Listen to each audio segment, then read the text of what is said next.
Assalamualaikum warahmatullahi wabarakatuh.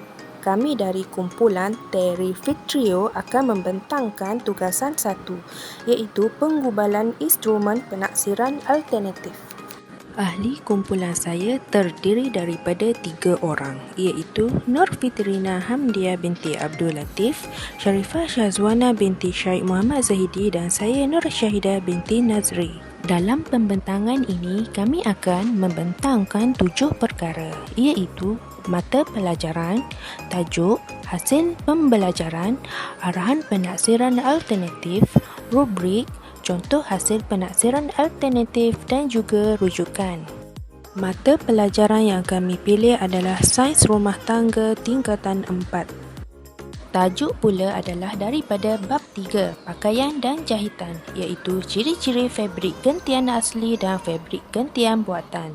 Seterusnya, mari kita ikuti kelas bersama Cikgu Fatty. Terima kasih Cikgu Syahidah. Assalamualaikum semua, apa khabar? Diharapkan semua sihat sejahtera. Hari ini kita akan belajar bab 3, pakaian dan jahitan. Pada hari ini, pelajar akan dapat mengenal pasti jenis gentian, menamakan contoh fabrik gentian asli dan fabrik gentian buatan, menyatakan ciri-ciri fabrik gentian asli dan gentian buatan, dan dapat menghasilkan peta minda secara berkumpulan.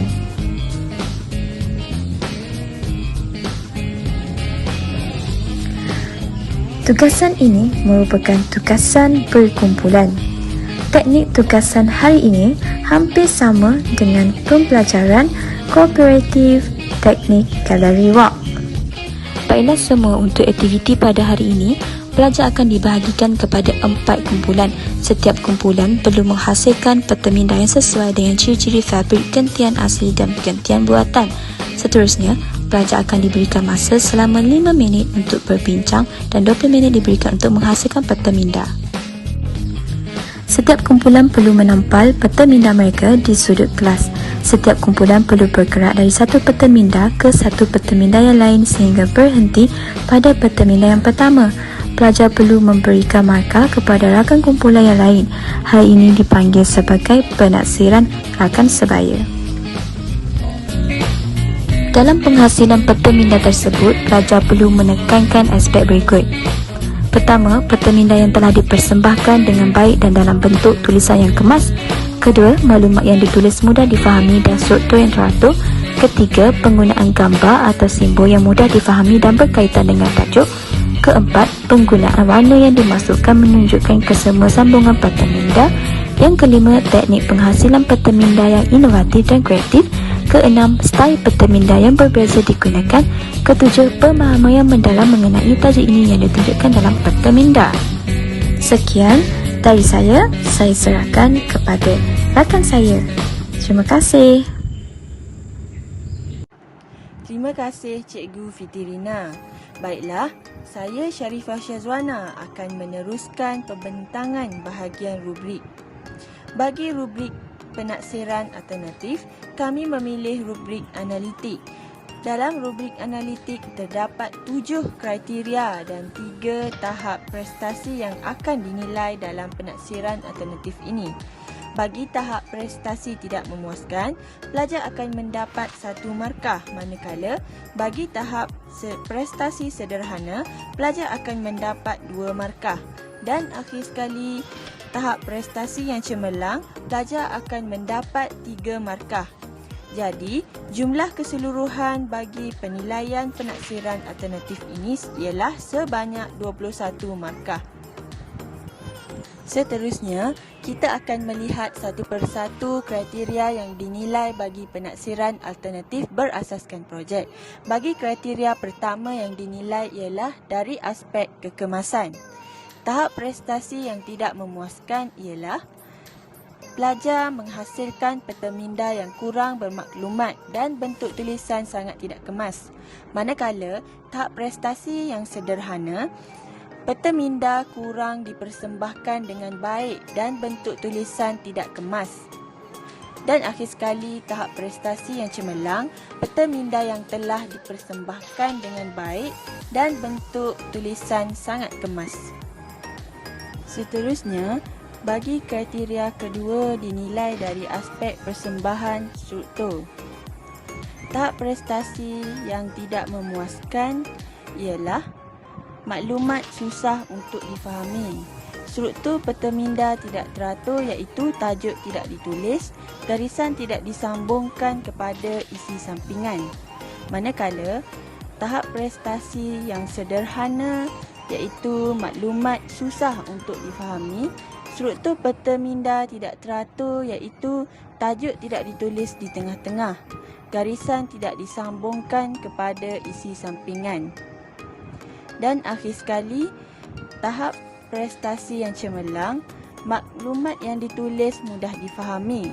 Struktur peta minda teratur iaitu tajuk di tengah-tengah, kesemua garisan disambungkan dengan betul kepada isi sampingan. Seterusnya, bagi kriteria ketiga dinilai dari aspek penggunaan gambar ataupun simbol. Tahap prestasi yang tidak memuaskan ialah tiada gambar ataupun simbol digunakan dalam peta minda. Manakala tahap prestasi yang sederhana terdapat satu atau dua gambar yang mudah difahami dan berkaitan dengan tajuk. Dan akhir sekali, tahap prestasi yang cemerlang terdapat 7 hingga 8 gambar atau simbol yang mudah difahami dan berkaitan dengan tajuk. Seterusnya, bagi kriteria keempat yang dinilai dari aspek penggunaan warna. Tahap prestasi yang tidak memuaskan ialah dua jenis warna dimasukkan untuk menunjukkan beberapa sambungan dan atau kurang mengkategorikan ciri pada peta minda. Manakala, tahap prestasi yang sederhana ialah 3 jenis warna dimasukkan untuk menunjukkan beberapa sambungan dan atau kurang mengkategorikan kebanyakan ciri pada peta minda. Dan akhir sekali, tahap prestasi yang cemerlang, 5 jenis warna dimasukkan untuk menunjukkan kesemua sambungan dan atau mengkategorikan semua ciri pada peta minda. Seterusnya, bagi kriteria kelima yang dinilai dari aspek inovatif dan kreatif. Tahap prestasi yang tidak memuaskan ialah teknik penghasilan peta minda tidak kreatif dan inovasi dengan penggunaan sejenis bahan.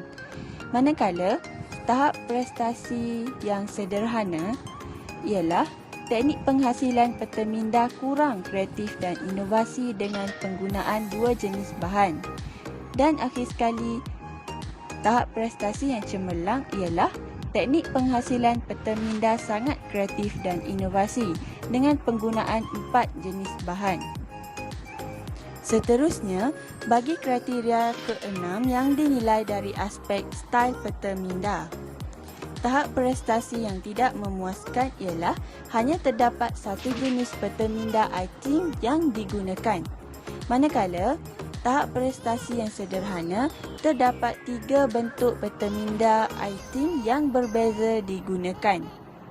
Dan akhir sekali, tahap prestasi yang cemerlang terdapat 4 bentuk peta minda item yang berbeza digunakan. Akhir sekali, kriteria yang dinilai dari aspek pemahaman isi. Tahap prestasi yang tidak memuaskan ialah peta minda yang menunjukkan hanya sedikit pemahaman tentang penyalahgunaan bahan. Manakala, tahap prestasi yang sederhana ialah peta minda yang menunjukkan sedikit pemahaman tentang penyalahgunaan bahan. Dan akhir sekali, tahap prestasi yang cemerlang ialah peta minda yang menunjukkan pemahaman yang mendalam tentang penyalahgunaan bahan. Seterusnya, ini merupakan contoh hasil penaksiran alternatif. Dan akhir sekali adalah senarai rujukan yang digunakan sepanjang tugasan satu ini. Itu sahaja dari kumpulan kami, Terrific Trio. Sekian, terima kasih.